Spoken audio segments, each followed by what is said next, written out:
Bom, vamos dar início ao nosso webinar. Eu quero dar boas-vindas a todos. Temos alguns aguardando ainda, mas eles aos poucos vão entrando, né? Está agendado para 2h30, estamos com quase 10 minutos. Quero, então, desejar uma boa tarde a todos e a todas. Sejam bem-vindos ao webinar Desafios dos Laboratórios de Inovação no Setor Público. Esse evento é uma iniciativa do programa Desburocratize, da Coordenadoria Geral da Unicamp. Eu gostaria de iniciar agradecendo muito mesmo a presença dos nossos convidados que aceitaram trocar ideias e experiências sobre esse tema conosco hoje. Muito obrigada. Para quem não me conhece, meu nome é Ana Paula Montanheri, eu sou servidora da Unicamp há 33 anos e eu vou conduzir esse debate a convite do grupo. Obrigada também. Gostaria de solicitar a vocês inscritos, né, participantes do evento, que mantenham o microfone e a câmera desligadas, por gentileza. Temos, então, conosco hoje duas referências no assunto, o professor doutor Pedro Cavalcante e a comunicóloga e mestre Lígia Maria Lopes Reis, e também nossa anfitriã, a professora Milena Pavan Serafim. Eu vou passar brevemente a apresentação dos nossos convidados. O professor Pedro Cavalcante, ele é doutor em Ciência Política pela Universidade de Brasília, com pós-doutorado da School of International and Public Affairs, da Columbia University, e estágio de doutorando pela University of California, em San Diego. Ele é mestre em Ciência Política pela UNB, possui especialização em Administração Pública pela FGV e graduação em Ciência Política pela Universidade de Brasília. Desde 2004, ele pertence à carreira de especialista em Políticas Públicas e Gestão Governamental do Ministério do Planejamento, Orçamento e Gestão. Atualmente é coordenador de Estudos e Políticas de Estado e Democracia no Instituto de Pesquisa Econômica Aplicada. É também professor do mestrado profissional em Administração Pública do Programa de Pós-Graduação em Administração da UNB, IBP e IPEA.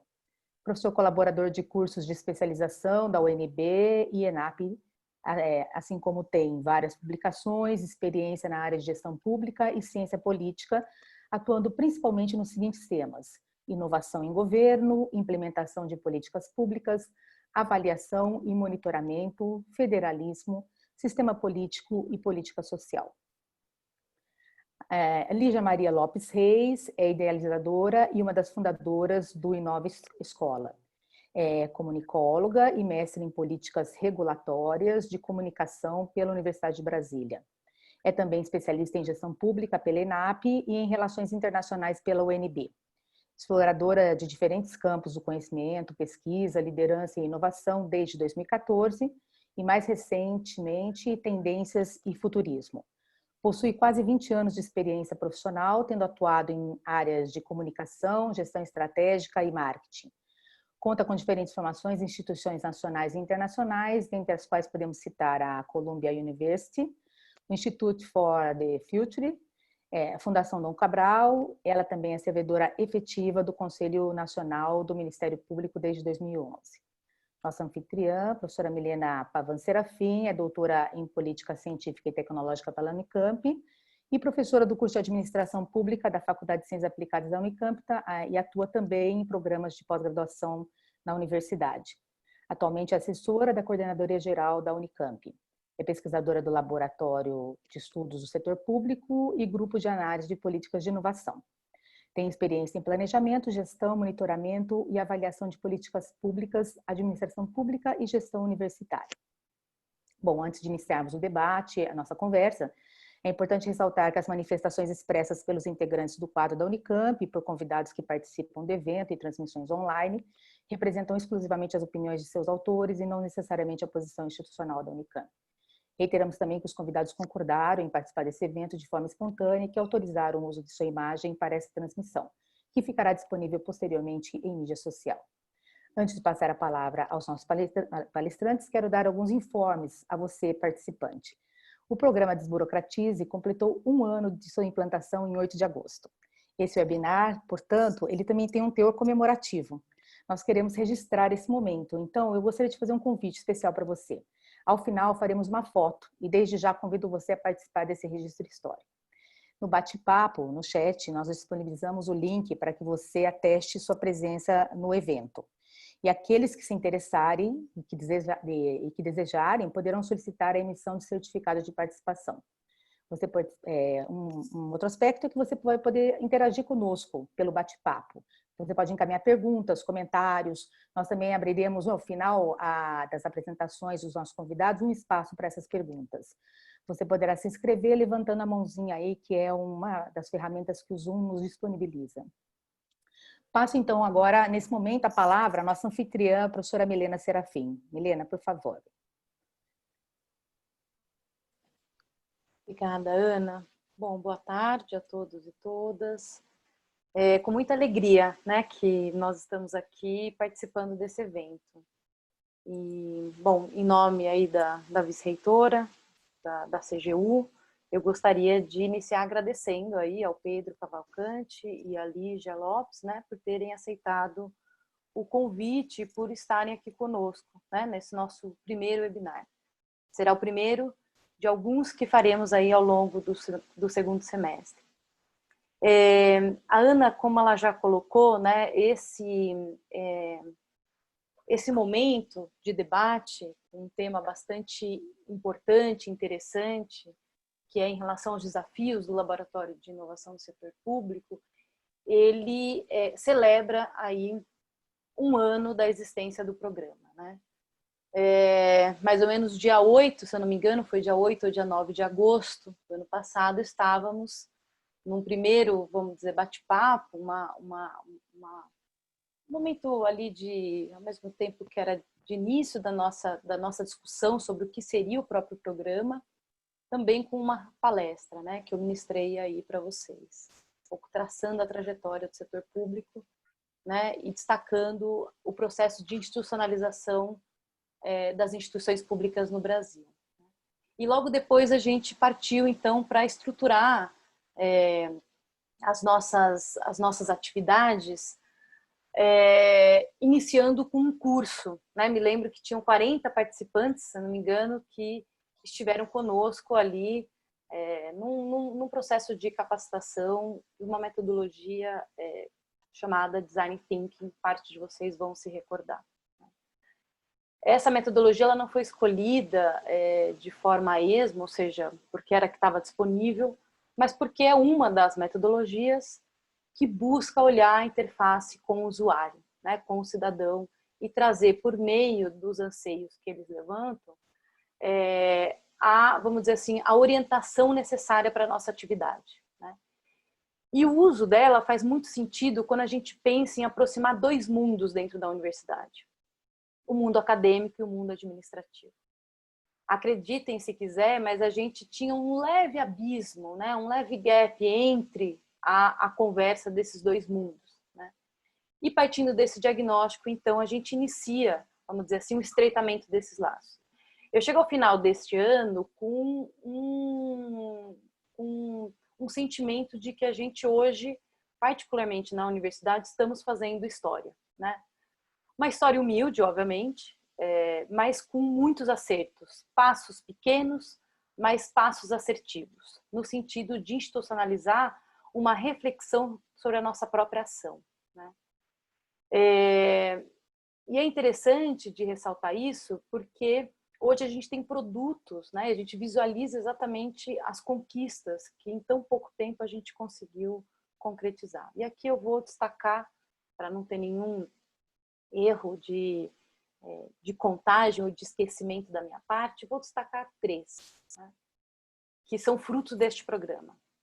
O canal Simplifica, que hoje tem, né, um reconhecimento, novamente ainda humilde, mas já um reconhecimento grande por parte da comunidade, de que ele é um espaço rápido, no sentido de conseguir captar excessos de burocracia, excessos de procedimento nas diferentes instâncias, nas diferentes unidades e assim por diante, né?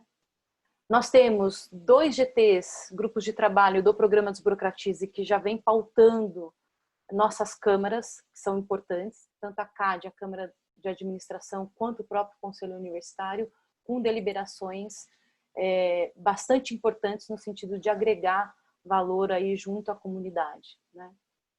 E além disso, o que a gente chama no jargão mais coloquial, as nossas pílulas de conhecimento, né? são os momentos, não só por meio da nossa comunicação, mas exatamente por mecanismo como esse, em que a gente promove debate e diálogo, né? Eu não vou me alongar muito, mas gostaria de agradecer aí a todos vocês e, em especial, vou relatar aqui o nome de algumas pessoas que puderam, na verdade, estar conosco, né? Na verdade, estruturar de fato o programa e também estruturar o próprio webinar. E aqui eu queria agradecer a Heloísa, né, que é uma parceira aí desde o início, a Ana Paula Montanher, o Rafael Reat, ambos são também líderes de grupos de trabalho e que estão promovendo essas diferenças dentro da universidade. E, além disso, estão aqui viabilizando o nosso webinar. Mas também queria destacar o Matheus Marchetti, o André Camargo, a Giovana da FEF, o Mário do IFCH, Marcelo Caruso da FEF, a Daniela da Secretaria-Geral, né? E tantos outros que estão fazendo, que estão propiciando, de fato, o que eu acho que é mais importante para a universidade, que é dar condições para que ela passe, né, a concretizar caminhos mais sólidos no sentido de uma gestão cada vez mais atuante e proativa no cumprimento da missão da universidade pública, né?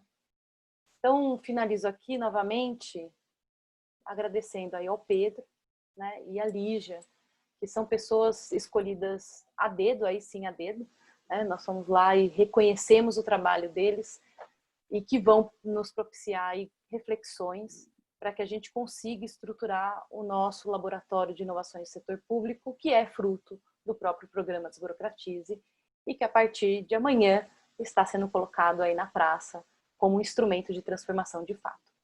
Então é isso. Obrigada, Ana. Obrigada aí a todos. Agradecemos, Milena, a sua explanação, tentando aí traduzir um pouco dos movimentos que nossa universidade, a Unicamp, ela vem tratando e tentando conduzir aí para enfrentar um grande desafio que a gente tem pela frente aí, né, na busca da inovação pela gestão pública. Vamos ouvir agora o professor Pedro Cavalcanti. Pedro, a palavra é sua, por gentileza.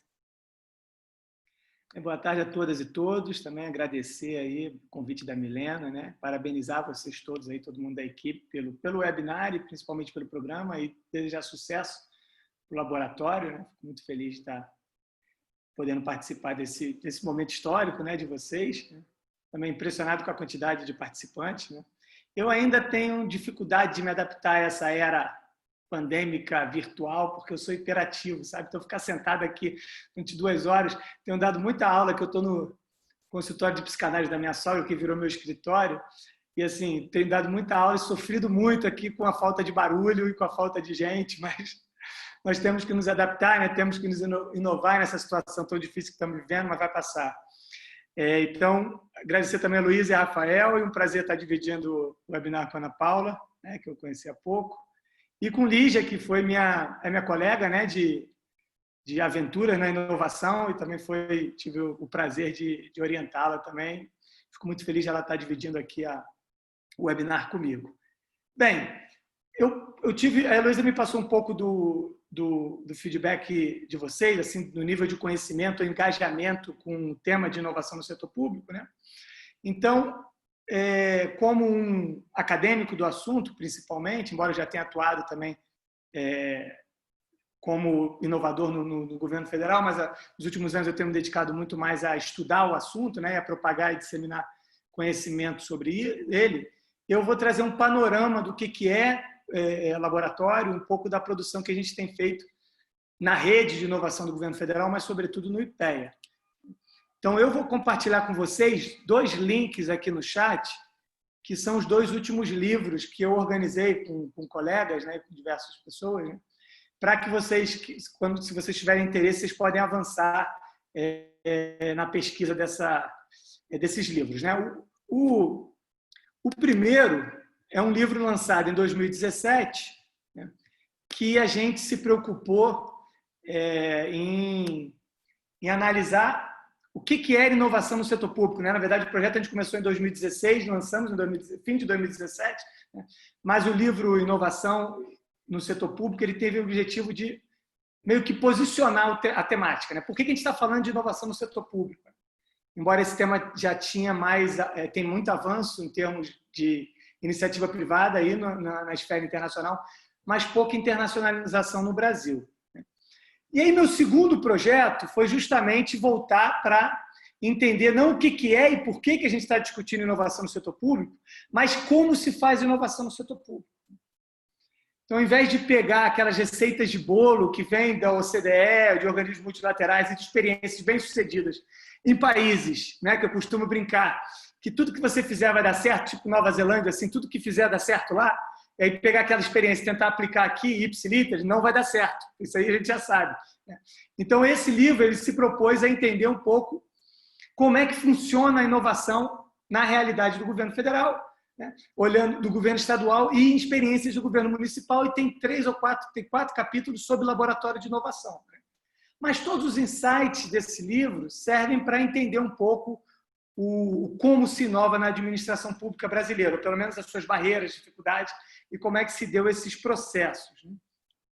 Então, rapidamente eu vou passar sobre o conceito de laboratórios de inovação, a sua proliferação, características indutores e trazer um pouco temas para reflexão nossa de desafios.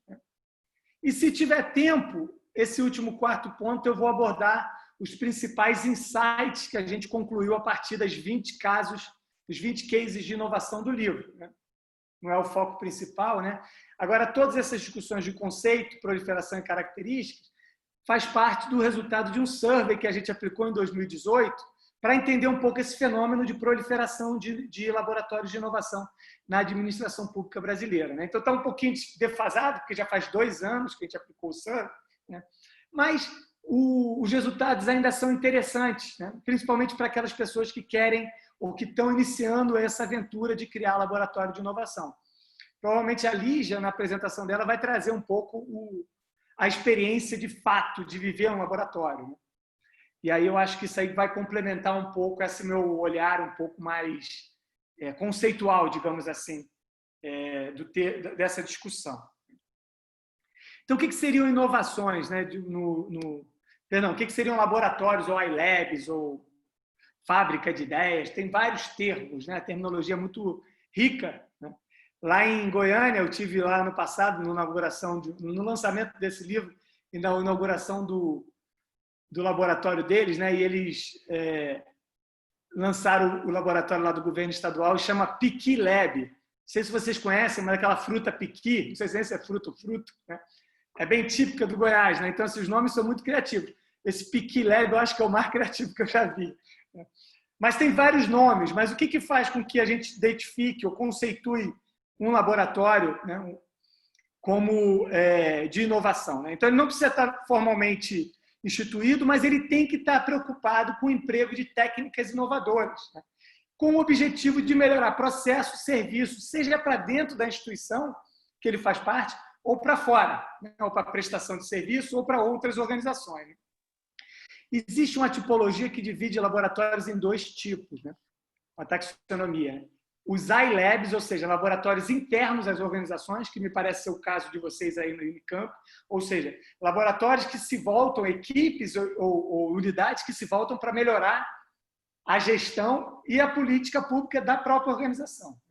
E tem os X-Labs, né, laboratórios externos, aqueles que são voltados para ajudar outras instituições, que também é muito comum, como o caso, por exemplo, do Genova, da ENAP, né, que quando eu era diretor de inovação do Ministério do Planejamento, que nem existe mais, agora é da Economia, eu fui um dos iniciadores desse projeto, né, em parceria com a Embaixada da Dinamarca e com Mind Lab, que era o laboratório dinamarquês, que justamente ajudava outras instituições a inovar.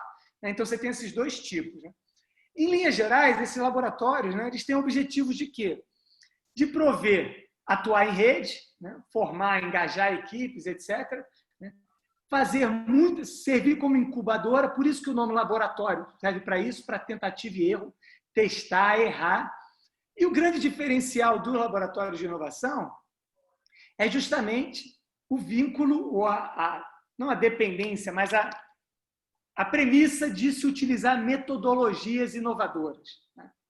Então, A gente tem, há décadas já, unidades, escritórios, por exemplo, de melhoria de processo nas organizações.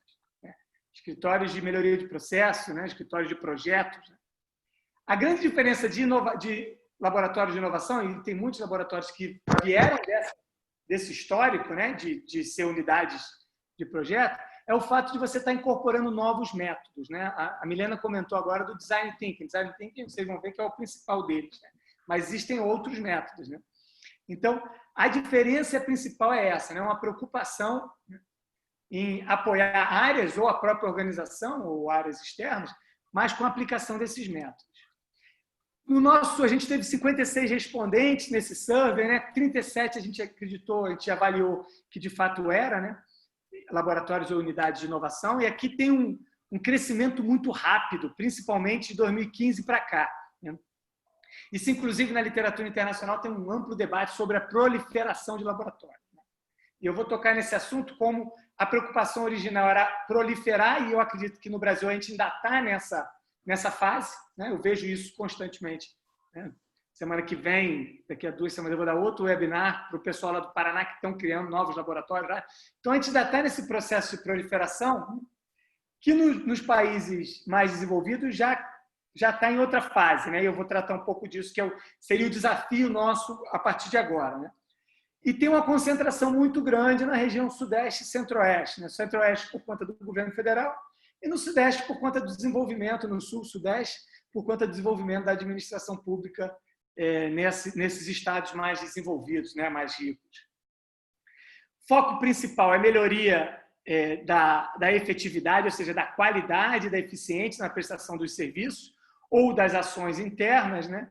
E de satisfação do usuário, o que está muito relacionado justamente à ideia desses métodos inovadores serem muito colaborativos, focarem na coprodução e, sobretudo, na relação empática, né? Entre o prestador do serviço, né? Ou o gestor, e o seu usuário final. Né? Então, a gente olhar para o usuário, para o cidadão, como uma fonte, não só para melhorar as soluções de políticas públicas e de gestão, mas, sobretudo, para entender melhor os problemas. Né? Então, por isso que satisfação do usuário acaba sendo um dos objetivos principais. Né?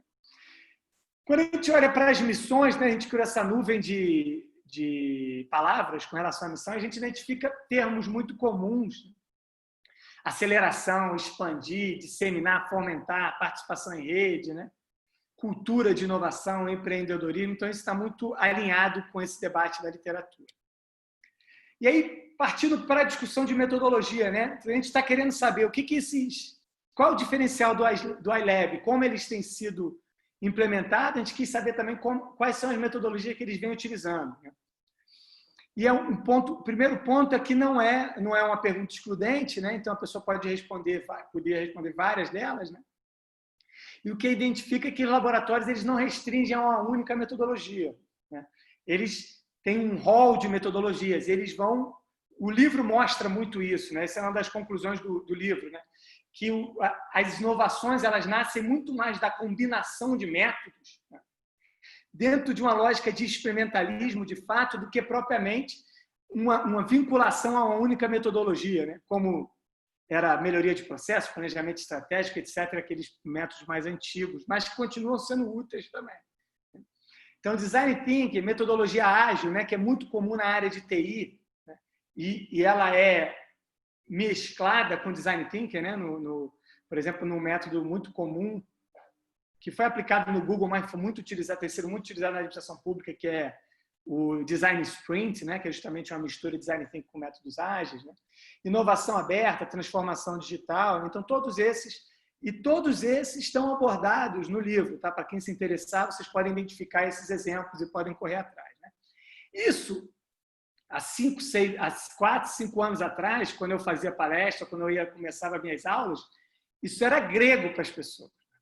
Design Thinking, ninguém falava nisso. Behavioral Science, né? Economia comportamental, gamificação, crowdsourcing, ninguém falava. Hoje, quando eu faço as minhas aulas, eu começo minhas palestras e pergunto para as pessoas, quem já ouviu falar, todo mundo levanta a mão, o que era muito novidade. Então, de fato, é uma aceleração muito grande na propagação dos métodos, o que é muito positivo, e dos cursos também.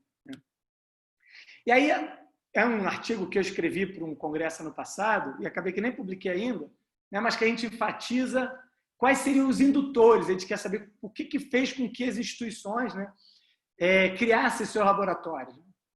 E a gente identifica um conjunto enorme, porque assim como a inovação, a escolha de laboratórios também é multicausal, né? É um fenômeno normalmente inconsciente, no sentido que as pessoas vão construindo, vão fazendo experiências, vamos tentar isso aqui, vão aprendendo com as coisas, né? Então, por exemplo, os casos de laboratório do livro, eles mostram claramente que o problema, quando eles iniciaram o projeto de laboratório, o problema era um, e quando eles lançaram o laboratório, o problema era completamente diferente. Isso é muito rico, porque na prática, a construção do laboratório, que demora 1 ano, 2, que seja, ele é um processo de aprendizagem organizacional, né? Isso é o maior ensinamento. Então, a inovação é aprender, né? As instituições mais capazes são aquelas que são abertas a aprender e a gerar conhecimento e a disseminar conhecimento, né? Então, aquela visão antiga de que eu vou contratar uma pessoa porque essa pessoa vai resolver meus problemas, ele é o solucionador dos problemas, pode ser uma pessoa muito inteligente, muito capaz, né? Mas dificilmente ele vai ser adorado pela organização e ele vai construir algo que de fato esteja adequado com os problemas da instituição, porque ele já tem a ideia pronta, ele já tem a solução pronta, né? Então, o laboratório é sempre um processo de aprendizagem. Eu acho que isso é uma das principais mensagens e principal aprendizado que eu tive escrevendo o livro e atuando nesses 5, 6 anos na temática. Eu não vou me ater aos indutores, até porque isso tem muito claro no livro e no survey, mas eles demonstram claramente que o processo de construção do laboratório é um processo multicausal, onde diversos fatores geram a inovação. São eles as organizações, no caso, por exemplo, da Unicamp, né? É uma universidade de ponta, talvez uma das top 5, top 3 do Brasil, né? E é natural que a gente identifique laboratórios nascendo nas universidades e organizações que tenham muitos recursos. Praticamente todo mundo aí é doutor, mestre, etc., ou está se formando como tal. Isso não é a realidade de toda a administração pública e muito menos o setor privado brasileiro, né? Então, qualidade e capacidade organizacional importa. Fatores externos, sobretudo participar de rede. Universidade é rede, né, pessoal? Universidade faz parte de sistemas, né? Então, vocês participam de congresso e veem a experiência de outras organizações, de outras universidades. Isso provoca processos de inovação, né, pelo fato de outros estarem fazendo.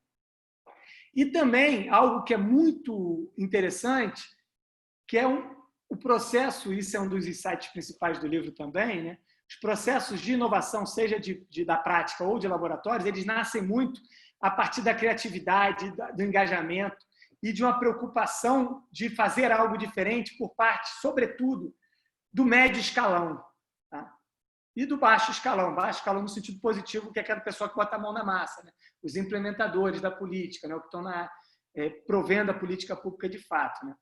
Embora o papel da liderança é fundamental, porque é ele que dá o apoio contínuo ao processo, né?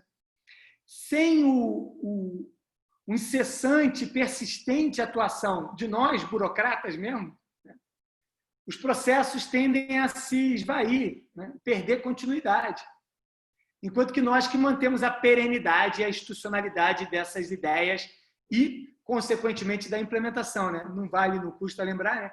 A gente tem o título desse livro é Inovação e Políticas Públicas superando o mito da ideia. Por quê? Porque a ideia não é inovação, né? Isso pode parecer óbvio por parte de vocês, mas não é para todo mundo. Inovação é uma parte, ideia é a parte mais simples da inovação. É aquele lampejo de genialidade, aquele momento que a gente tem aquelas ideias. Agora, fazer com que ela gere resultado e seja implementada, isso sim é inovação, né? Então, eu costumo brincar que ideia é pessoa física, inovação é pessoa jurídica, né? Então, ela demanda muito mais para se tornar, de fato, uma inovação.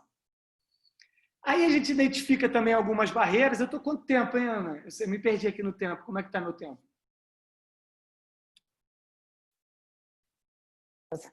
12 minutos, pessoal. Não, então estou tranquilo. E aí também eu levanto diversas barreiras, a gente identifica algumas barreiras, né, que na prática é a inversão dos indutores, né? Então, o que é indutor?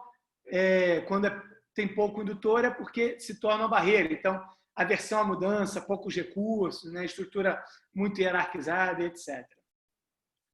E aí eu acho que o ponto principal, que eu me interesso mais hoje, né? Eu estava conversando semana passada com um orientando que quer estudar isso, né? E o professor queria estudar o meu caso aqui. Eu falei, não, ó, acho que o mais interessante agora do ponto de vista analítico, para quem quer estudar isso, não é mais estudar como se...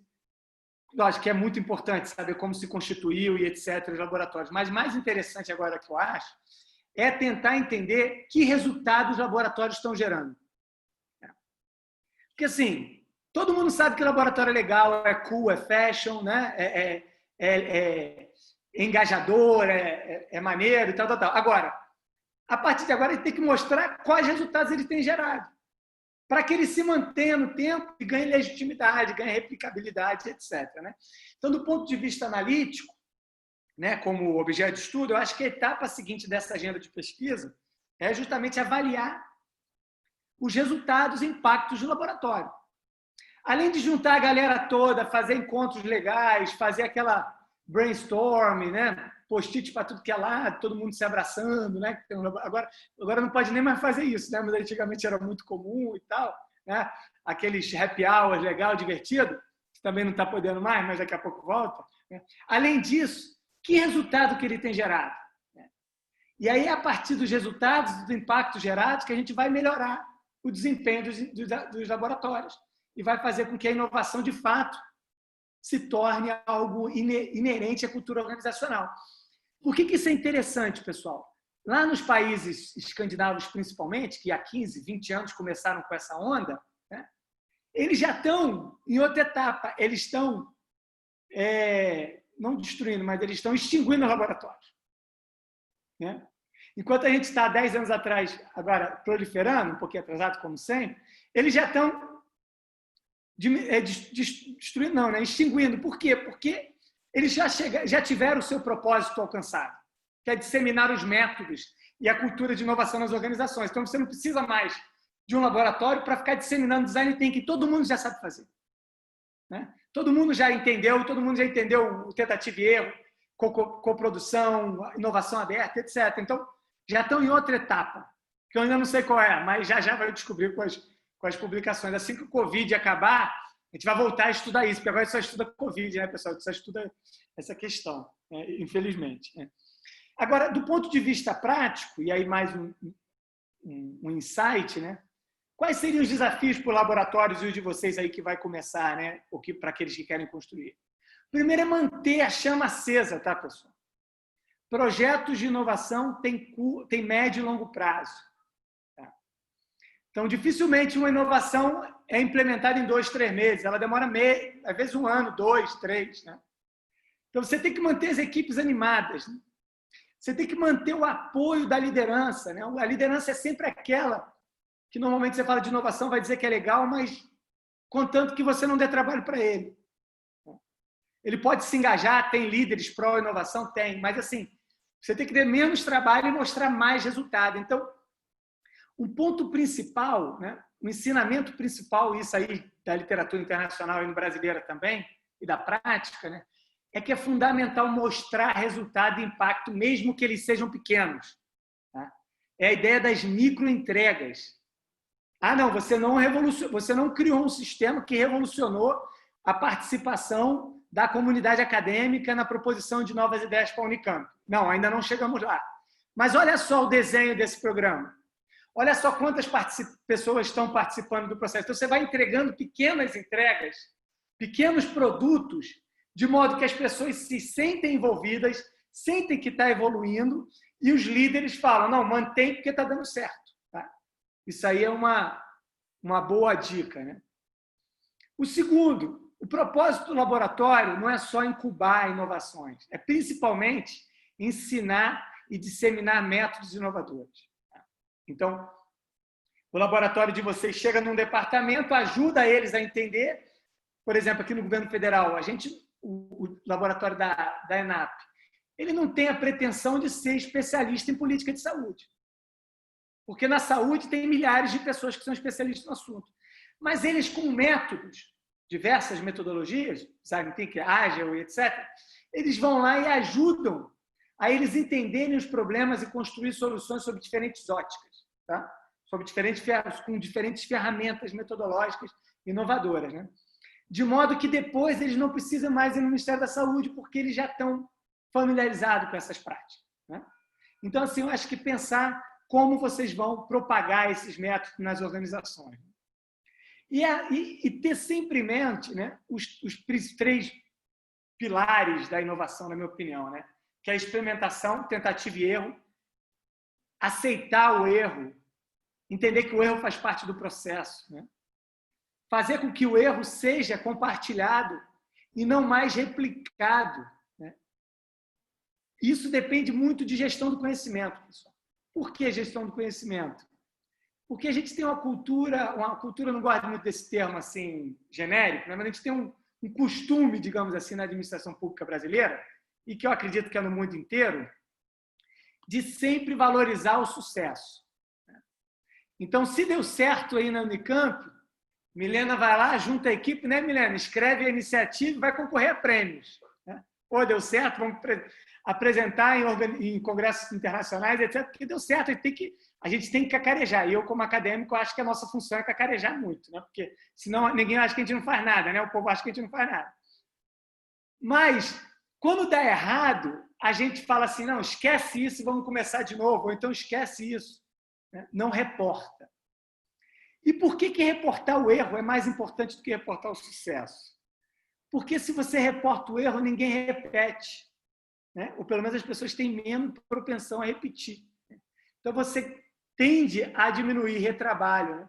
Então, na França, uns anos atrás, tinha um edital que eu achei muito interessante, do CNPq francês, estava dando 50 mil euros para quem melhor reportasse o erro numa pesquisa lá específica. Então, eles estão pagando para a gente reportar o erro. Por quê? Para que ninguém repita o erro, né? Então, as pessoas já partam de outro propósito, né? E a gente tem essa cultura, essa prática, né, de chega um novo gestor e fala assim, não, vamos começar tudo do zero, porque a equipe anterior não sabia fazer, né? E a gente não tem nem informação do que foi tentado, né? E acaba perdendo muito tempo. Então, gestão do conhecimento é fundamental, né? Então, eu sempre falo para as pessoas, quando eu participo de laboratório, eu falo assim, gente, tudo que vocês fizerem, façam um briefing, façam um release, publiquem, sabe? Fazem um vídeo, faz um vídeo, posta no YouTube de vocês. Olha o que não deu certo, por que não deu certo? Porque é isso que ajuda as instituições a criarem, né, um estoque de informação e de conhecimento, né, que auxilia que eles partam de um novo patamar, digamos assim, para a prática inovadora. Então, assim, eu acho que o principal, eu acho que eu já falei bastante, eu não vou entrar nos insights, que no livro, lá na introdução do livro, cada um pode ler, mas muitos deles eu já repliquei aqui, mas eu acho que o ponto principal é o seguinte, né? No ponto de vista analítico, para quem quer estudar laboratórios de inovação, estudar inovação no setor público, a principal recomendação que eu falo é analisar impacto e resultado de laboratórios e de práticas. Tá? Esse é um ponto. E do ponto de vista da prática inovadora, eu acho que é manter as equipes e a liderança engajada, né? E nunca perder de vista a importância do aprendizado, de demonstração de resultados, né? Cacarejar, tá? Disseminar informação, né?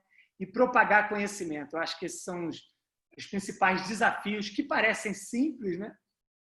Mas a prática não é tão simples assim. Eu acho que a Lígia tem um pouquinho mais, aliás, muito mais a complementar a minha fala a partir de uma experiência muito interessante. Lídia teve a oportunidade de passar uns meses lá na Califórnia, perto do Vale do Silício, conhecendo experiências inovadoras. Ela deve falar um pouco disso.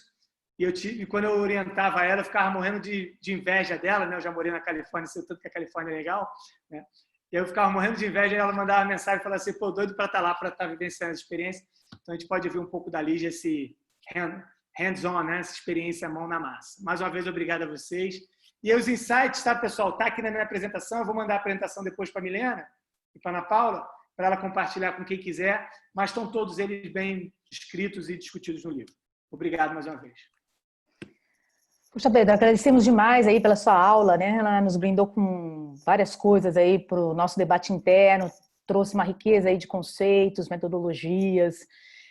abriu um espaço aí para que a gente pense cada vez mais em como, na verdade, nós podemos desenhar, né, esse nosso projeto e ampliar aí nesses horizontes, né? E ainda nos presenteou com seus livros aí, muito obrigada mesmo, né? Como você colocou aí, ali já vai poder nos dar um outro olhar, né, uma outra perspectiva aí sobre tudo isso que envolve o nosso tema. Então, eu convido nesse momento a Lígia para falar conosco aí um pouco sobre o assunto. Por favor, Lígia. Boa tarde, Ana Paula. Boa tarde, professora Milena, professor Pedro Cavalcante. É uma alegria estar aqui com o professor Pedro, que é, digamos assim, o padrinho do Inova Escola, né? Porque eu vou contar um pouco da história do Inova e passa pelo Pedro necessariamente. Foi não só orientador, foi um parceiro ali que dividiu comigo a experiência dele, a visão de mundo. O Pedro é mais do que tudo isso que ele falou aí para você, gente. Ele fala e tem um monte de conteúdo, e aí ele dá muita volta, assim, e ele traz, né, assim, tanta horizontalidade, uma visão enorme da vida, assim, muito legal. E foi com isso que eu contei para fazer o projeto do Inova. Então vai ser legal, porque eu e o Pedro, a gente terminou a nossa relação formal em março. E aí, desde então, assim, eu queria conversar com ele, mas aí veio a Covid, enfim, aí o resto já é história. Então, ele vai ter a oportunidade de conhecer um pouco do que aconteceu agora no Inova. Eu vou projetar aqui a minha tela, só um instante. Todo mundo vendo, ok. Deixa eu só maximizar. Pronto. Então, eu vou começar a falar um pouco do Inova e vou fazer um corte, porque eu acho que faz sentido, assim, porque muito do que o Pedro fala tem a ver com, obviamente, ele me orientou e todo esse conteúdo que ele compartilhou conosco fez parte também da construção, da gestação do laboratório e do que é o laboratório hoje e do projeto que ele tem de futuro. Então, o laboratório da Inova Escola, que hoje pertence à Escola Superior do Ministério Público da União, ele não é um laboratório que foi feito pensando especificamente lá na Escola Superior. Em 2019, eu tinha voltado para o CNMP, depois de 4 anos cedida, trabalhando no executivo local, sem dinheiro, com o governo quebrado, e tendo que fazer inovações muito ali na raça, no dia a dia, e trabalhando com uma equipe muito criativa, que dava o seu jeito e tal, e a gente não tinha um laboratório para chamar de nosso, né? A gente tinha que fazer as coisas acontecer. Quando eu voltei para o CNMP, a cultura do executivo, especialmente do executivo local, e a cultura do Conselho Nacional do Ministério Público, que valoriza bem mais a hierarquia do que o próprio Ministério Público em si, foi um choque para mim. Era como se eu voltei a ser um outsider, assim, eu já não era mais parte daquela cultura. E aí eu comecei a olhar para aquele espaço com muitas críticas. Eu já estava na ENAP, eu já tinha voltado para a ENAP porque eu queria voltar a estudar, procurando um objeto para me aprofundar por causa do doutorado que eu ainda planejo fazer. Já tinha feito essa programação, então, em 2018, ali, setembro de 2018, e cheguei em 2019 lá no CNMP, encontrando essa cultura muito diversa. Conheci o Pedro mais ou menos em fevereiro, que trouxe visões assim, muito inquietantes e muito tentando nivelar a turma, mas fazendo perguntas muito provocativas, e já tive certeza ali que eu queria seguir com aquele tema, e assim foi. Assim a gente conseguiu ir se alinhando. Então eu comecei a ler os livros que o Pedro já apresentou para vocês, outras bibliografias que ele me apresentou, conversar com as pessoas, me aproximar de laboratórios, fazer visitas de benchmarking aqui, outra ali. E comecei a entender que, a despeito das pessoas procurarem um modelo, e aí esse livro que o Pedro cita, né, assim, da ideia, como é o nome do livro, gente? Alguém me lembra? Superando o mito da ideia. Pronto, era esse. Que é bem isso, assim, como você sair do ponto que você tem uma ideia para passar para inovação. E como fazia sentido para mim, porque os modelos eles eram diferentes e eu não tinha, graças a Deus, assim, não tinha nenhuma angústia de ter um modelo para replicar. Eu queria entender o que aquelas organizações tinham feito para chegar naquela modelagem que elas tinham se proposto a fazer. E aí eu comecei a pensar, junto com a equipe lá no CNMP, um espaço que a gente pudesse chamar de laboratório ou de comunidade de inovação, alguma coisa que a gente pudesse experimentar. Bom, aí eu ousadamente fiz uns contatos na Califórnia, meio que sem saber no que ia dar, acabei fazendo boas conexões. E aí eu já tinha esse repertório do benchmark, entendendo que cada um tinha seu próprio modelo e que cada um fazia o desenho da inovação, do laboratório de inovação, que fazia sentido para o seu próprio contexto. Fui para a Califórnia para entender como é, então, que essas pessoas na Baía de São Francisco, especificamente na região de São Rafael, estavam fazendo. E foi muito interessante, porque o que eles tinham lá, o que eles estavam tratando lá era de cultura de inovação, de aprender novos métodos, aprender novos valores, aprender novos jeitos de fazer. E essas reuniões eram ricas demais porque eles faziam as coisas de uma forma muito simples, assim, eles pegavam um papel e faziam o que a gente chama de RAF, né? Faziam um rascunho da jornada do usuário, dos diagramas que a gente fica quebrando a cabeça para fazer, e os canvas, todos ali feitos de uma maneira muito orgânica. Então, eles tinham se apropriado de tudo aquilo, e eles tinham essas reuniões e faziam essas discussões com as ferramentas e instrumentos que eles mesmos desenvolviam com base no repertório que eles já tinham adquirido. Eu fiquei encantada com aquilo, vi que era possível a gente aprender junto, e voltei assim, para o Brasil convicta de que essa questão assim, aprender a inovar e construir culturas de inovação era possível. Porque lá em São Rafael, São Rafael é muito pequena, assim, é uma cidade basicamente talvez do tamanho do Guará, aqui em Brasília. Para vocês terem uma ideia, são 60 mil pessoas numa região bem rica, mas uma região mais ao norte da Baía de São Francisco, cruzando a Golden Gate. Assim. Mas os servidores ali eram bombeiros, eram burocratas que estavam fazendo desenho da política de impostos, da cannabis, eram policiais, professores, tinha um caldo ali muito interessante de vários burocratas que estavam juntos, trocando ideias para a solução de problemas que eles mesmos tinham definidos e tal. Eu achei aquilo fantástico, voltei com a convicção que dava para fazer alguma coisa parecida e queria fazer algo que fizesse muito sentido lá para o conselho. Quando eu cheguei no CNMP, que eu conheci o meu atual chefe, ele, assim, só para vocês entenderem, eu conheci porque eu saí durante uma transição da gestão, e aí quando eu voltei ele estava lá. E aí quando a gente conversou, que já tinha falado de mim para ele e tal, eu falei, olha, eu tenho um projeto para a gente fazer, para a gente aprender inovação juntos e tal, quer ver?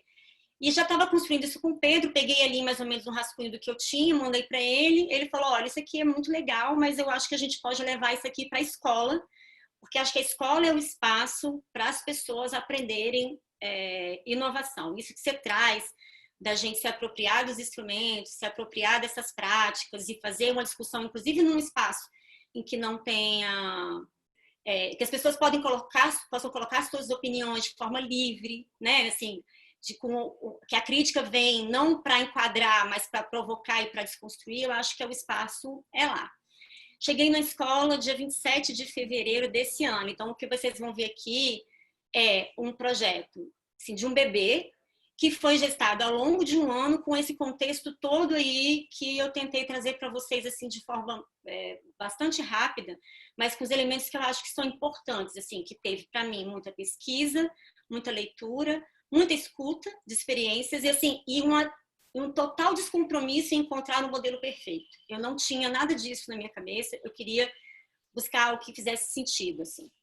Bom, então, o nome, inclusive, para nós é uma provocação, porque a gente quer que o laboratório seja um laboratório de transformação, tanto para a escola, tanto para a SMPU, quanto para a MPU, porque a missão, princípio, assim, da escola, a maior missão da escola é qualificar membros e servidores, né, desenvolver, capacitar, atualizar membros e servidores do Ministério Público da União. Então, nosso público seria aí em torno de 18 mil pessoas. Então, né, na fala que o Pedro trouxe, é uma abordagem para dentro, né, do iLab e para fora, que é nesse público externo também. Bom, e aí estou trazendo para vocês aqui, né, o que a gente quer com o Inova Escola, né? Para nós, o Inova Escola é esse laboratório de transformação que foi criado para amadurecer e consolidar a cultura de inovação, tanto na SMPU quanto no MPU. E aí parece uma coisa assim simples, né? Se fazer um enunciado desse, mas a primeira reunião que eu tive com um dos, enfim, uma pessoa da alta administração, que eu não vou aprofundar, ele falou assim, mas o que é cultura de inovação? Foi interessante isso, assim, porque ele sabia que a gente não poderia falar de inovação em si mesmo, porque isso não fazia muito sentido, mas ele queria entender qual que era aquela proposta, né? E aí eu fui explicar para ele tudo que eu contei para vocês aqui, que é essa proposta da construção do aprendizado junto com essa comunidade, de difundir prática, de fazer treinamentos, enfim, de testar coisas novas, né? Era isso que a gente queria fazer, de colocar de fato o laboratório no espaço de aprendizagem, considerando isso exatamente que o Pedro falou antes, assim, inovar é aprender, né? E aí, o laboratório começou a ser desenhado ali, então, em fevereiro, e a gente ficou em muitas discussões sobre o laboratório, sobre a estratégia, sobre o que valia a pena fazer, o que não valia a pena fazer. E uma das discussões que a gente fez, e eu me lembro bem, era se valia a pena ou não formalizar o laboratório. Porque a minha defesa era que o laboratório tinha que ser uma célula de irradiação de inovação e que ele teria que ter um ciclo de vida. Ele não teria que existir por si, ele não deveria ser uma unidade, ele teria que cumprir uma missão e terminar, porque ele só seria bem sucedido se ele tivesse feito com que toda a missão dele tivesse sido alcançada, né? Por mais ambiciosa que fosse, deveria ter um tempo, né, de vida, um ciclo de vida. E, de outro lado, veio um argumento que foi muito importante para a decisão, que foi assim, olha, o regimento interno, ele é uma agenda e ele mostra para as pessoas o que a administração valoriza. Isso assim, na burocracia, isso é muito importante, né? Porque a gente olha para o regimento e se pergunta assim, né? O que a gente pode fazer, o que a gente não pode fazer. E aí, o ponto naquele momento da discussão era que essa formalização colocaria para a instituição e para o Ministério Público a importância dessa agenda para nós. E eu acabei concordando, assim, e achei que foi um argumento forte, né? Mas sempre tendo em vista que a gente tem um projeto para rodar e ele precisa concluir porque, de fato, a organização precisa se transformar, né? E aí, a gente começou a falar sobre estratégia e alguém tinha que assumir essa área. Eu já tinha desenvolvido, né, competências para métodos ágeis e fazer gestão de projeto ágil, porque eu tinha trabalhado em 2019 todo numa secretaria de gestão estratégica e vi que a escola também poderia ser um espaço em que a gente pudesse fazer gestão ágil dos projetos, que a gente poderia enxugar os processos também usando métodos ágeis. E acabou que a configuração ficou dessa forma. Então, a gente fez uma assessoria de estratégia e inovação institucional, que está formalizado no nosso regimento, e que se configura, então, em 3 frentes, em 3 áreas. Uma delas é o laboratório, é o Inova, do qual a gente está falando agora. O segundo seria o desenvolvimento institucional, que é assim, o que o Ministério Público entende sobre isso, assim, nos 10 anos que o Ministério Público vem trabalhando com planejamento estratégico, projetos e processos, e a gente tem desenhado metodologia, guia de monitoramento e avaliação baseado em metodologias ágeis para essa área, e o monitoramento da estratégia. Bom, eu não vou entrar nesse ponto, porque acho que não faz sentido para essa comunidade, especialmente porque tem muito do contexto, né, do que o Pedro já pontuou e muito de lugar comum também. Essa apresentação eu faço para poder nivelar os conceitos com pessoas que não têm conhecimento sobre o que era da informação e etc. Mas tem um ponto aqui que é muito interessante, é que tudo isso que a gente está vivendo hoje, de falar de tecnologias, transformação digital e aceleração dos processos nas organizações por causa da Covid, nada disso era óbvio para o Ministério Público.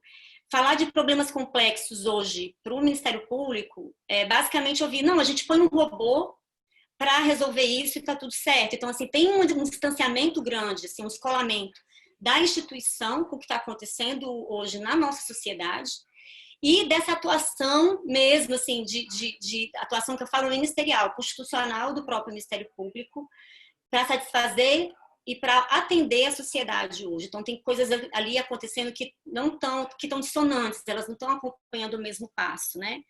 É por isso que a gente tem defendido também tanto essa abordagem do laboratório. E aí, na nossa cabeça, né, assim, na construção do laboratório, a gente foi vendo essa distância que eu falei para vocês aqui, que o Ministério Público precisa, né, se aprimorar, se atualizar, fazer de fato uma transformação, né, digital e dos processos, das pessoas e etc., para conseguir atender essa sociedade hoje com todas as suas necessidades e demandas, né? Especialmente porque o Ministério Público, eu já conversei até um pouco sobre isso com a professora Milene, não vou me aprofundar aqui, mas o Ministério Público tem outras funções além da persecução penal e que a gente não precisaria do Ministério Público no Brasil para fazer persecução penal. Tem toda a questão da garantia dos direitos, né, de minorias e tal, que é muito nobre, que a gente também pode atuar muito, né? Que a gente pode modelar e fazer com que essa atuação do Ministério Público seja mais centrada nesses anseios dessa sociedade, nesse público que a gente quer atender, né, conforme a nossa missão constitucional. E aí vem um pouco dessa fala que eu já fiz antes para vocês, né, que o Ministério Público, a Nova Escola nasceu dessa necessidade que a gente viu, né, de juntar a percepção, né, de avançar a contribuição e amadurecimento das iniciativas de inovação no MP e dessa tendência mundial dos laboratórios de inovação nas organizações, mas assim também do nosso jeito. E aí o nosso jeito inclui para nós muito trazer as pessoas para dentro desses desenhos, para dentro dessa transformação, para dentro para o centro do nosso foco, o que é muito hoje óbvio, por exemplo, para o executivo, porque a gente trabalha muito na entrega, muito fazendo as coisas para a ponta, conseguir se beneficiar das políticas públicas. O Ministério Público tem uma distância, assim, a exceção, obviamente, bem entendida, assim, o Ministério Público, acho que faltou fazer essa fala antes, o Ministério Público é muito complexo, eles são muitos, e o Ministério Público que está nos estados consegue fazer coisas muito mais próximas da sociedade do que o Ministério Público que está, por exemplo, aqui em Brasília, né? Então, é só para a gente nivelar. Mas, ainda assim, essa necessidade de entender quem é o nosso público e para quem que a gente está, de fato, desenhando os nossos serviços, né? Então, pensando nisso, foi muito difícil, e aí o Pedro também acompanhou um tanto dessa discussão, porque o laboratório não pode ser só de aprendizagem, né? Ele tem que trabalhar no treinamento e atualização dos membros e servidores. Mas isso é importante porque, como são muitos ministérios públicos, existe um grande desnivelamento, existe uma grande diferença, né, entre esses universos. Então, a gente precisa, sim, capacitar essas pessoas. Por quê? Porque a gente também acredita do que vem abaixo, assim, né? Que é essa pesquisa e catalisação do intercâmbio de conhecimento. E a gente está falando aqui especificamente de fazer rede. E aí, assim, inovar em rede é muito importante e é onde as trocas, né, assim, aceleram e amadurecem. Mas tem um ponto que é verdade para nós, né? Assim, que a força da rede é proporcional ao seu elo mais fraco. Então, ter uma rede com pessoas com tantas experiências diferentes não fazia muito sentido para a gente. Então, a gente partiu pensando que, bom, então a gente precisa fazer esse treinamento, essa atualização, e para fazer o intercâmbio por meio da rede de uma forma mais saudável, que as pessoas consigam, né, que os atores consigam se acompanhar.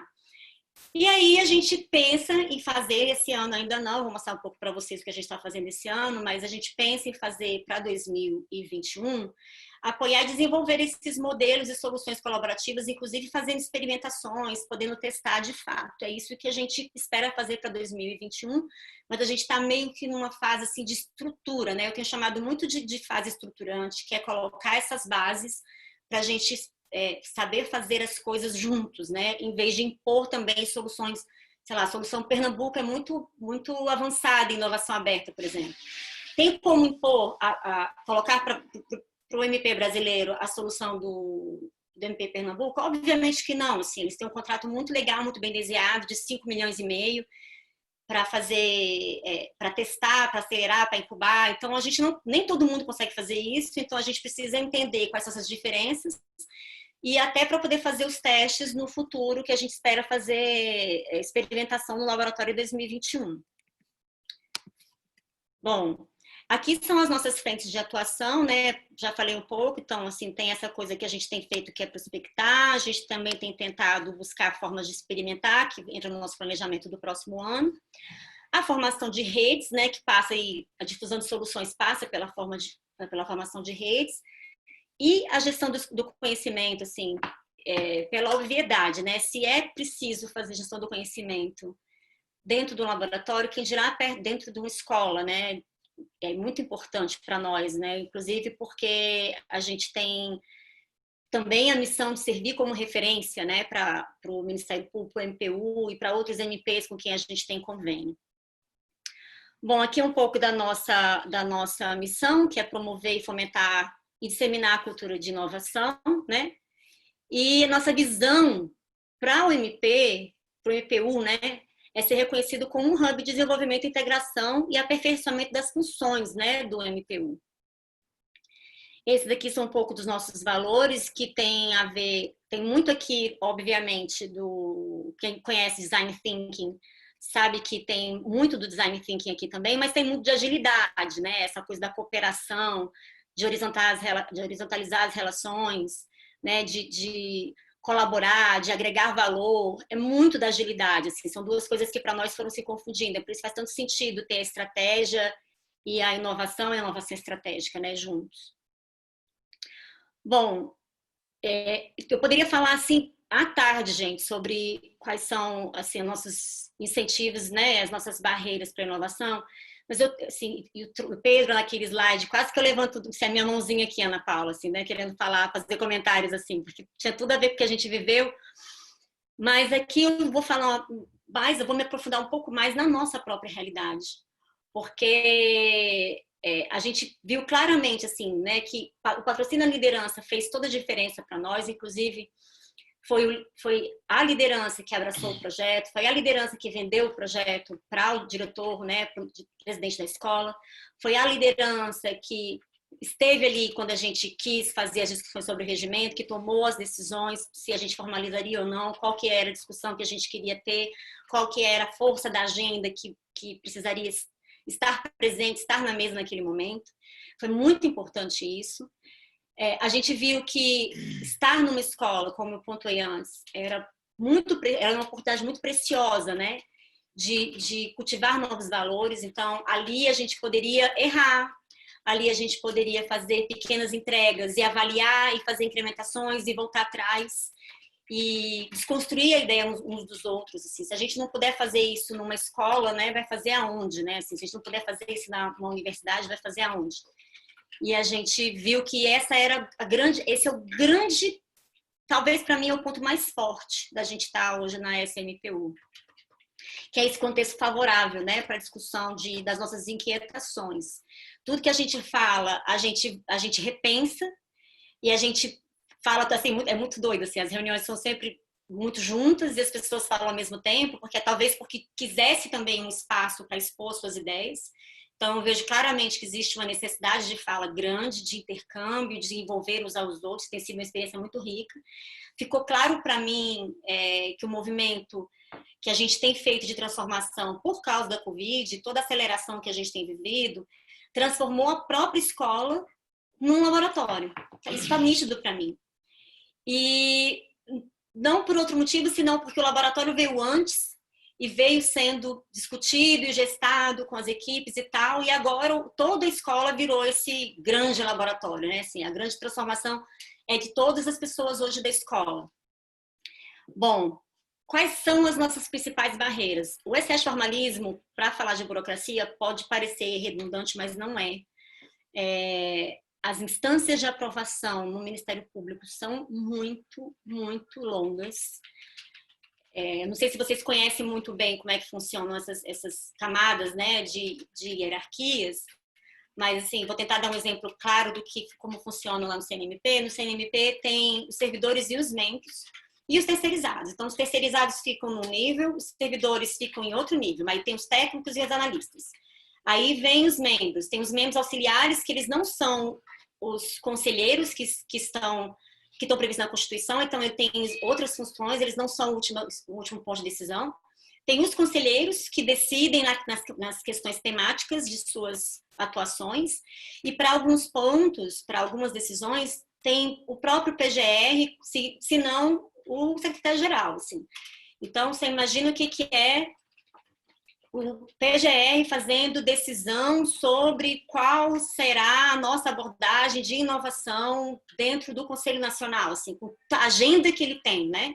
Então, isso é muito importante. E aí, esse modelo tão hierarquizado, tão piramidal, ele é bastante difundido, reforçado, querido, abraçado por essa instituição real. Assim. Então, falar de excesso de formalismo nesse contexto é pedir para as pessoas pararem para pensar sobre a organização que elas querem oferecer para a sociedade, que isso passa necessariamente por conversar.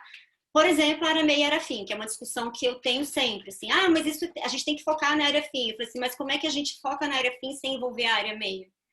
Como é que a gente fala do resultado sem falar dos meios? É uma coisa difícil. Então, essas separações, elas são muito, muito agudas no nosso contexto, né? Tem uma grande desconfiança e resistência dos atores pela atividade do Ministério Público, como vocês sabem, né? Assim, só sendo um pouco mais redundante novamente, assim. O perfil é um perfil da independência que está previsto na Constituição, e isso talvez se assemelhe em alguma medida, né, com o ambiente acadêmico, porque as pessoas têm muita independência para trabalhar e elas não respondem necessariamente a uma hierarquia, assim, elas têm a liberdade da autonomia para poder propor soluções.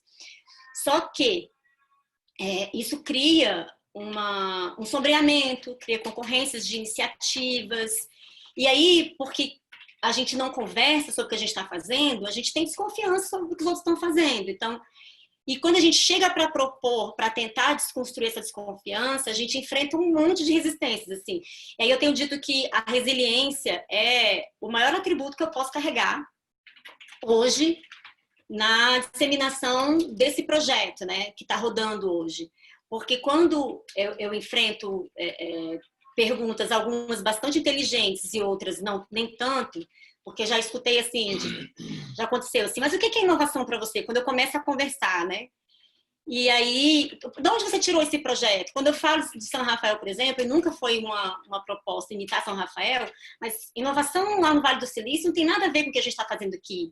Então, essas falas que mostram muito da resistência das pessoas, o que é totalmente natural, porque é uma nova proposta e isso tem que ser negociado mesmo, né? E que no Ministério Público tem ali as tintas estão um pouco mais carregadas, assim. A gente não sabe quem está no nosso ecossistema, a gente tem uma noção vaga, para ser bem sincera, de quem são os atores que estão inovando hoje nesse espaço chamado Inovação no MP. E a gente sabe que tem muita coisa boa acontecendo nos MPs estaduais. Eu citei Pernambuco, mas a gente pode citar o Rio de Janeiro. A gente pode falar do Ministério Público de Santa Catarina, que está fazendo coisas também super legais, começaram mais ou menos quando eu comecei, né? Também recente a iniciativa deles. Mas a gente precisa entender quem são esses atores, o que eles estão fazendo, colocar essas pessoas para trocarem, para aprenderem umas com as outras, né? E isso é uma lacuna que a gente tem grande para resolver. E muitas iniciativas que estão assim, tem muitas redes da inovação da MP acontecendo paralelamente. É muito engraçado, mas é isso. Como eu falei para vocês, temos conhecimento sobre o tema, tem muito de lugar comum. E aí, quando eu falo, por exemplo, laboratório de transformação, em vez de laboratório de inovação, é proposital, porque eu não quero cair no esvaziamento, né, assim, de um conceito que as pessoas não sabem o que é, mas também não querem ouvir dizer porque inovação aqui não deu certo. A gente teve um pessoal aí que colocava uns post-its na parede e ninguém fez nada. Então, a escolha desse nome foi muito importante para a gente, como a gente também tem usado de forma muito parcimoniosa o design thinking. Eu quase não uso, né? Eu uso o pensamento design. Por quê? Porque justamente por causa dessas práticas superficiais, né? Que acabaram colocando ali mais barreiras do que avançando, né? Assim, enfim. E o fetiche da tecnologia. que é real, assim. Eu escuto um pedido de robô, um por semana, eu acho, assim, sabe? E aí a gente tem problemas muito urgentes para resolver, como a gente não tem dados estruturados, a gente não conhece o nosso universo de dados, a gente não pode ter, a gente pode falar, por exemplo, que não tem uma governança de dados, né, assim, hoje no Ministério Público. E como é que a gente vai falar de inteligência artificial, por exemplo? E aí eu escuto coisas assim, mas a gente precisa de uma ferramenta de predição. Aí eu fico, meu Deus, né? A gente precisa de tanta coisa, a gente precisa disso também, né? Então, o que vem antes? Aí eu brinco que eu nunca vou oferecer isso para ninguém, porque antes da gente querer uma Ferrari, né? Especialmente se a gente vai dirigir em Goianésia, a gente tem que ter uma carteira de habilitação, sabe? Então, mas aí quando eu falo isso, o Pedro tá rindo, que o Pedro conhece, mas isso é real, assim, se a gente tem ruas curtas, paralelepípedo, e a gente não consegue trocar, né, botar a segunda marcha, então para que a gente quer fazer isso, sabe? É sempre a pergunta que eu faço, e com essa piadinha que é infame, mas é para tentar ilustrar um pouco do que tem sido esse fetiche pela tecnologia, assim, parece que isso vai resolver a nossa vida, né? Enfim. E aí, eu trouxe aqui um pouco dos resultados, e o Pedro falou de ter esses resultados, assim. Então, hoje a gente esse primeiro semestre a gente está atuando em 4 frentes mais estruturantes, né? Que são as nossas atividades de extensão, que são as 4 que estão ali. As nossas atividades de ensino, que a gente está colocando na rua agora. Esses 5 cursos que estão abaixo aí, que é liderança facilitadora, design thinking aplicado ao MP, introdução à inteligência artificial, gestão de processos com foco em inovação e o legal design, no MPU. E 5 cursos estão, neste momento, tramitando na nossa coordenação de educação, então já saiu da gente toda a gestação, né, do desenho desses cursos, e deve estar na rua aí no final do mês de agosto, começo de setembro. A gente tem feito conversas com organizações para buscar cooperação, porque a gente precisa, né, assim, trocar, fazer esse intercâmbio de conhecimento, isso é muito importante para a gente. Assim, a gente é a escola reconhecida pelo MEC e tal, mas a gente quer fazer desse potencial todo que a escola tem uma grande oportunidade para trazer coisas novas para dentro da escola em termos de conhecimento e também oferecer um pouco do que a gente está experimentando nesse momento, né? A gente está fazendo já falei das rodas de conversa, né? Bom, perdi um ponto, mas 20 Desculpa, minutos. 2 minutinhos. Não. 2 minutinhos. Esse aqui é o meu penúltimo slide. Então, maravilha. Pode... Esse aqui é eu vou terminar aqui, porque a gente também tem feito, tem investido também em trazer cursos de outras instituições para dentro da escola. Então, a gente também, além de fazer esse intercâmbio de conhecimento, que a gente pode fazer da transferência de conhecimento da própria escola para as outras instituições e vice-versa, a gente também tem desenhado cursos fora, por meio de parcerias, para a gente oferecer para os membros, os servidores do Ministério Público, pensando em transformação, inovação e etc. Era isso. Bom, falei um monte. Espero ter trazido para vocês, né, um pouco do que a gente está vivendo. O laboratório está aí recém, é um bebê, e estou aqui para eventuais perguntas. Obrigada, gente. Lígia, nós aqui agradecemos. Durante a sua exposição, vieram muitas provocações aqui no bate-papo. Muitas pessoas assim identificaram várias das suas falas com aquilo que a gente vivencia no dia a dia na universidade. Então, ela falou, nossa, ela está falando do Ministério, mas na verdade está falando da nossa casa aqui. Então, para você ver como, na verdade, como alguém citou aqui, só muda o endereço, na verdade, mas as coisas são sempre essas mesmas.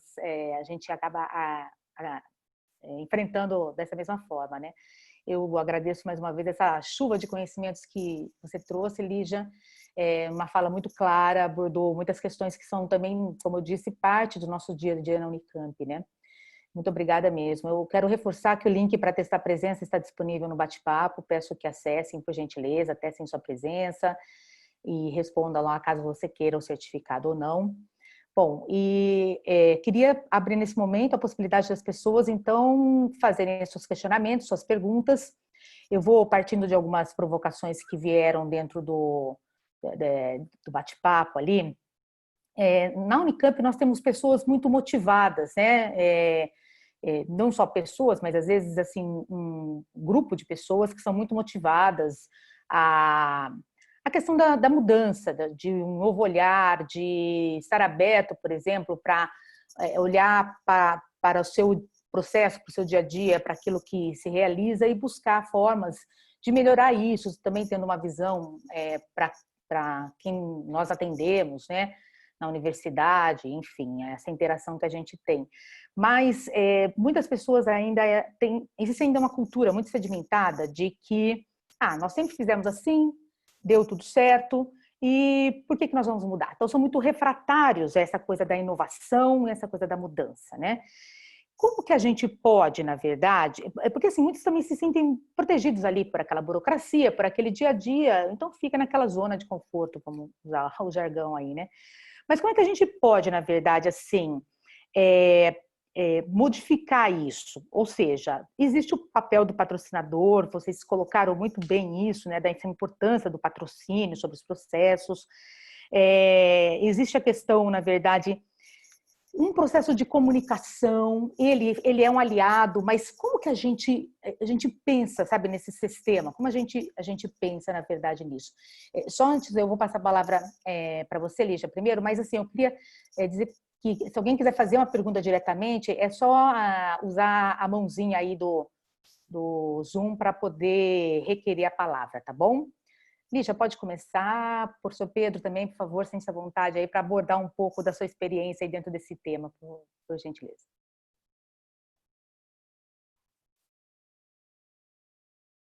Oi, Lígia, tá me ouvindo? Tá desligado o seu som.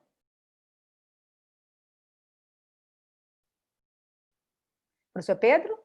Ninguém está ouvindo, na verdade. Vocês estão me ouvindo? Vocês estão me ouvindo?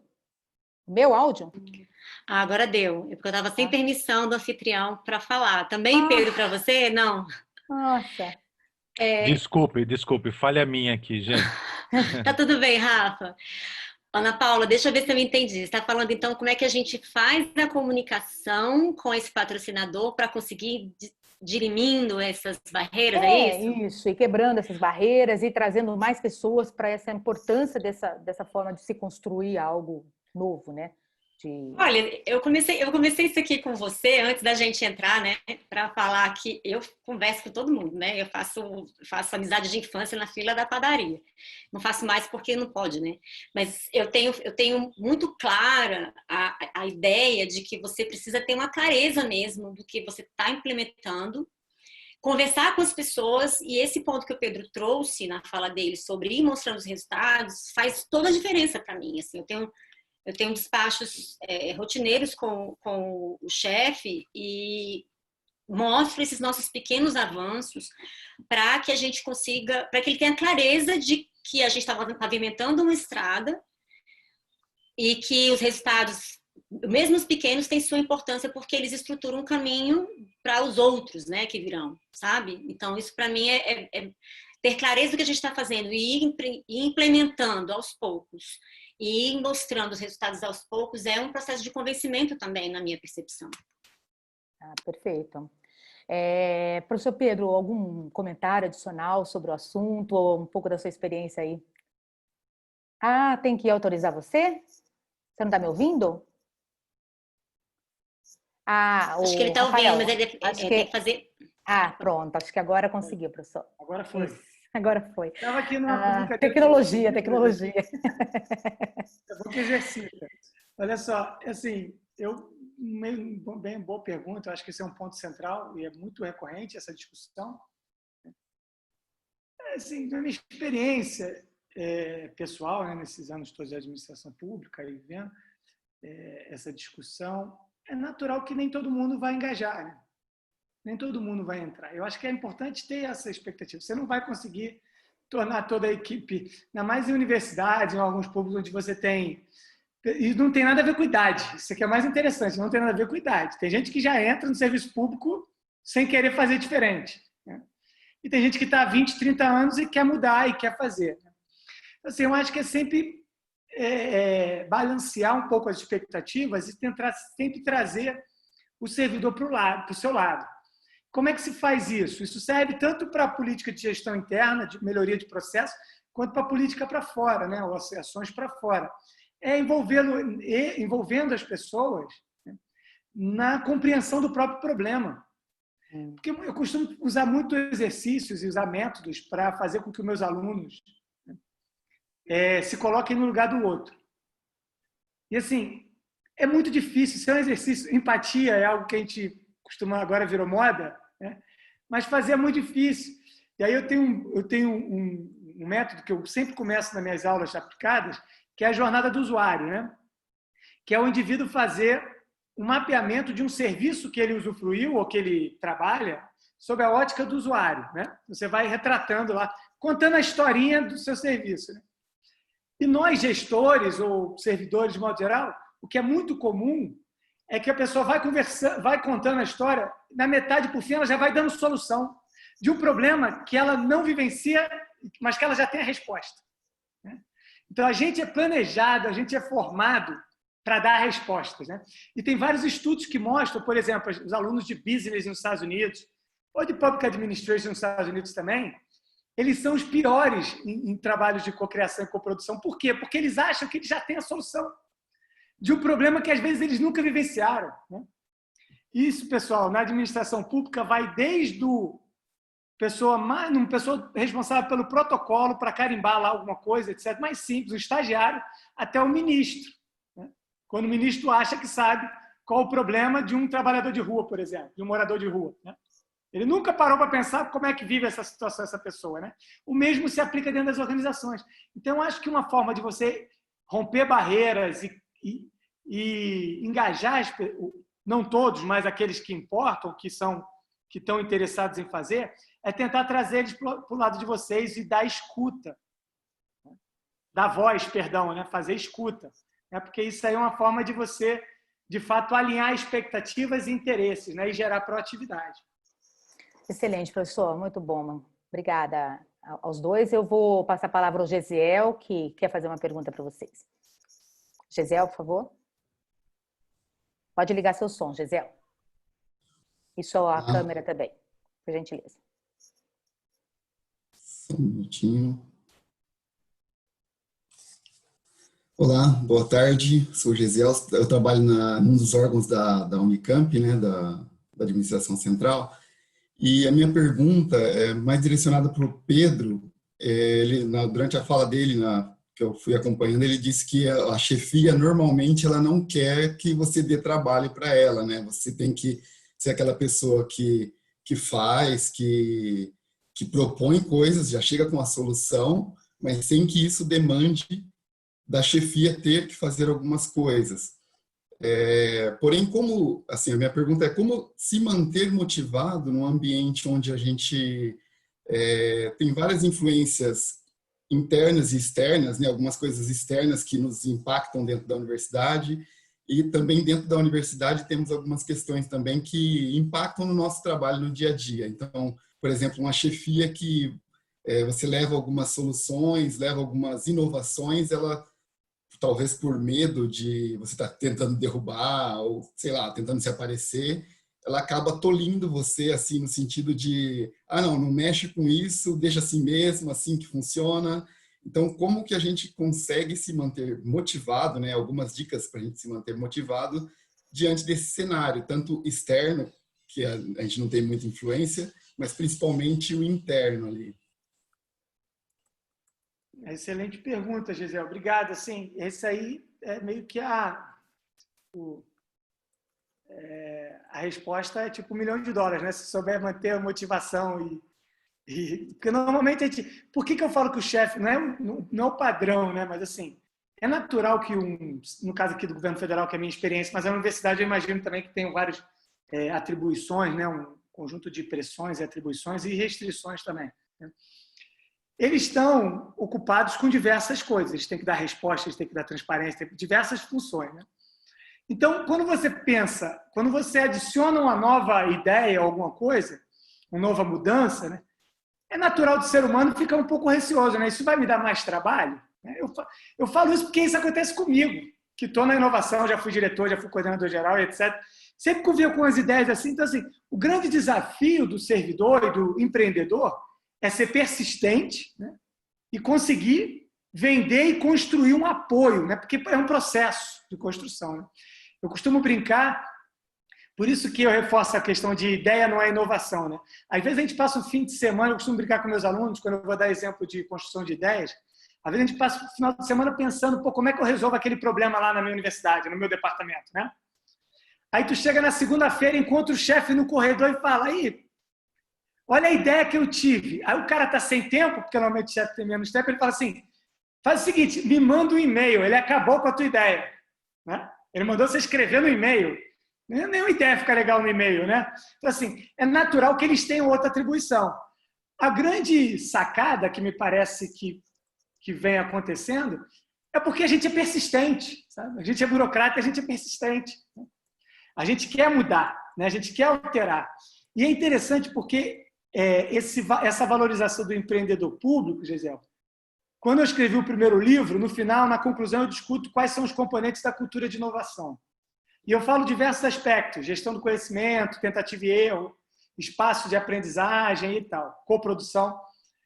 Mas os 2 colegas meus consultores, colegas assim, de trabalho aqui em Brasília, que trabalham em empresas de consultoria, eles, discutindo o livro, eles falaram, Pedro, você esqueceu de um elemento fundamental, que é o que eu agora faço no segundo livro. O papel de quem a gente trabalhou em inovações no setor público, e se eles não existissem, a gente nunca ia inovar, que somos nós, burocratas, que ficamos persistindo com o tempo. Porque os projetos demoram 2, 3 anos, os chefes vão embora. Mas a gente não. Né? Então, a gente vai mantendo aquela ideia até ela virar inovadora, a gente vai adaptando essa ideia. Então, assim, não tem receita de bolo, não tem mágica, o que tem é muita persistência e tentar construir isso de forma colaborativa, porque a inovação é um processo colaborativo. Legal, obrigado, Pedro. Obrigada, professor. Nós estamos um pouco avançado no horário que a gente tinha previamente combinado, né? E eu sei que vocês têm alguns compromissos posteriores, então eu estou com 2 pessoas que levantaram a mão aqui. Eu vou encerrar. Eu pediria que a Ana Paula Fontana fosse bem breve na sua pergunta, por gentileza. Ana Paula, pode fazê-la. Abra o microfone e também a sua câmera, por favor. Estão me vendo?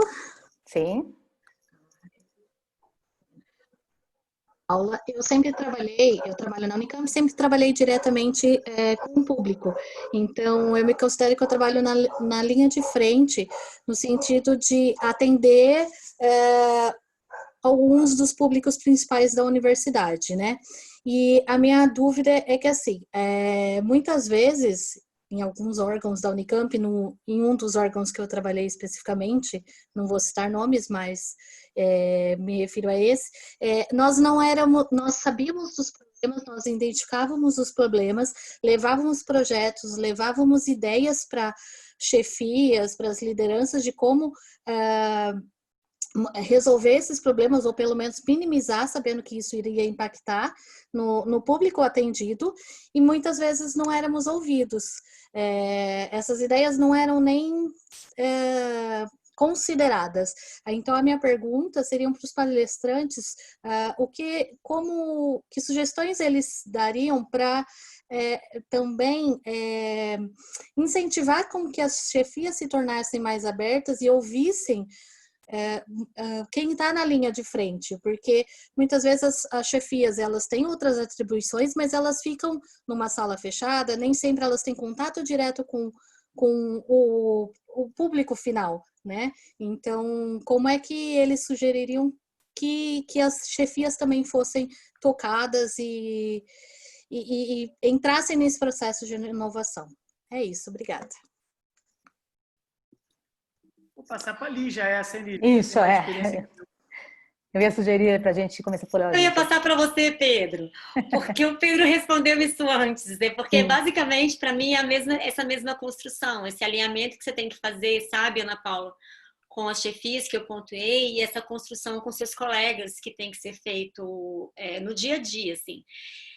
Costuma acontecer aí eu vou usar a mesma fala do Pedro, porque ir conversando com os colegas, ir trazendo pessoas para junto, construindo ali, fazendo com que as pessoas façam mais, compartilhem da sua ideia e que o projeto não seja seu, mas do grupo, do setor ou de outros setores, costuma dar certo, assim, porque aí a coisa vai ganhando força, né? Que aí sai da Ana Paula para Ana Paula e a Joana, aí a Ana Paula e a Joana e o Samuel, e, enfim, vocês vão se organizando e vão conseguindo colocar ali as propostas para os chefes, né?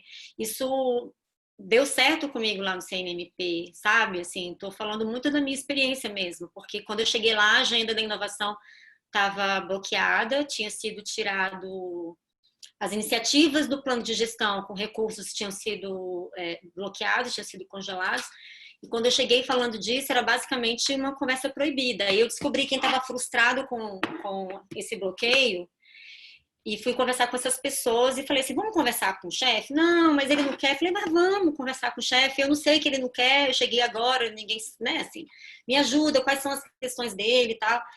E aí eu fui construindo toda uma argumentação. É um trabalho de muitas, eu acho assim, de muita conversa, de muitas cabeças pensando e de vontade de fazer. Só acrescentando, aí concordo com o Lígia, eu acho que tem um ponto interessante que é aproveitar o laboratório, né? Acho que o laboratório tem esse valor também, né? De ser um espaço para receber ideias e para pressionar as chefias, né? Se só atacando a bola para o laboratório, mas eu acho que é uma boa oportunidade também de usar o laboratório, né, para ouvir vocês e pressionar as chefias. Tem experiências muito interessantes de universidades que abrem e fazem crowdsourcing, né, que inovação aberta, a partir de experiências de chuva de ideias, jornada dos servidores, para ouvir os servidores e identificar possíveis projetos e problemas a serem atacados. Muito bom, professores. Eu pediria para o Evandro Ferreiro fazer a sua pergunta diretamente já. Já fazer a pergunta, por favor, Evandro. Abra sua câmera e o seu som. Boa tarde, vocês me ouvem? Sim. Bom, primeiro, parabenizar rapidamente aí o Desburocratize pelo 1 ano, né? E estamos aí, né, na luta. Bom, vou ser breve na pergunta. Pedro, Lígia, a gente tem acima da gente as chefias, né? E os cargos aí, pró-reitores, enfim, são pessoas excelentes nas suas áreas de especialidade, mas não necessariamente em gestão. E aí a gente também tem, né, quando a gente se propõe a trabalhar nessas frentes de melhoria, a gente continua tendo todas as nossas outras atribuições, né? Todos os nossos planos de trabalho, tudo a seguir. Então, a gente tem que fazer mais, né, e pensar em melhorar, porque a gente tem as nossas inquietações, né, de desafios que a gente coloca aí para trabalhar, mas a gente sofre essa pressão, né? Então, fica ali o recheio, né, do sanduíche, né, sofrendo pressão. Tem alguma estratégia para a gente conseguir lidar melhor e conseguir passar por esses desafios? Quem gostaria de começar? Professor Pedro? Assim, é porque é muito difícil para a gente que vive em outra organização, né? Eu nunca trabalhei em universidade, só dando aula mesmo. É difícil saber um pouco talvez. Eu já trabalhei na ENAP, né? Que é uma escola nacional, né, de administração, mas é outra realidade, é completamente diferente. Eu acho que quando você descobrir isso, você escreve um artigo e manda que eu tento publicar aqui no IFE.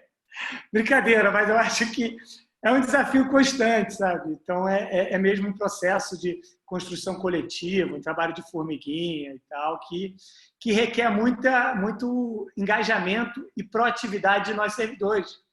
Né? Porque a gente não ganha nada, a gente não ganha muito ou nada mais por ser inovador. A gente ganha satisfação, envolvimento, sentimento de dever cumprido, etc., que é o que motiva boa parte de nós, a grande maioria de nós. Professora Lígia, quer comentar mais alguma coisa? Eu ia falar, Pedro, que a gente ganha assim, a gente ganha mais trabalho, isso é real e não é ruim, porque é um trabalho com propósito, ele tem um outro caráter, ele, assim, pelo menos desde onde eu vejo. E assim, essa fala do Evandro é muito parecida com a própria realidade que a gente vive, sabe? Assim, porque esses espaços de gestão, eles também são oportunidades de relações, de poder, tem outras questões envolvidas, e não necessariamente a gente vai estar com os gestores mais preparados, né, nessas posições. Isso é real, e está na administração pública toda. Assim. Tem um caso que é muito legal, que é do Juspilab, lá de São Paulo, que se vocês quiserem pesquisar, eu vou colocar aqui no chat o nome do laboratório, porque é uma sigla, é meio estranho de pronunciar, mas é IJuspLab, que foi uma construção de uma gestora que fez, assim, uma posição que fez uma construção com uma gestão acima, que não necessariamente eram pessoas que entendiam daquilo, sabe? Acho que ler essas histórias, Evandro, pode dar um pouco de energia, assim, sabe? De motivação, porque não tem receita de bolo, não tem. Perfeito. Eu quero lembrar vocês que a gente vai tirar uma foto aí para marcar a nossa história, né? Esse primeiro webinar, teremos outros.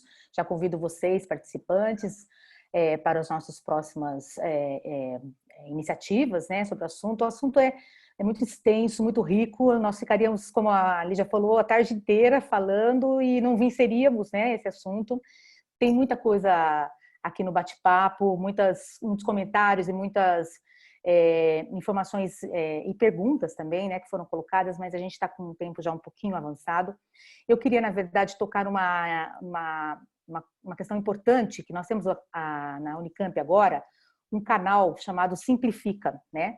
E as pessoas que se sentirem assim, observarem questões que, por exemplo, as incomodam, ou que ideias novas, ou qualquer coisa que você tenha, que você possa, na verdade, contribuir para que a gente possa começar a fazer esse processo de interagir com a questão das inovações, você pode entrar pelo site da CGU e fazer a sua contribuição ali. O pessoal tem recebido muita coisa boa, já tem muito trabalho já sendo tocado por ele, tá? É um canal muito legal, realmente.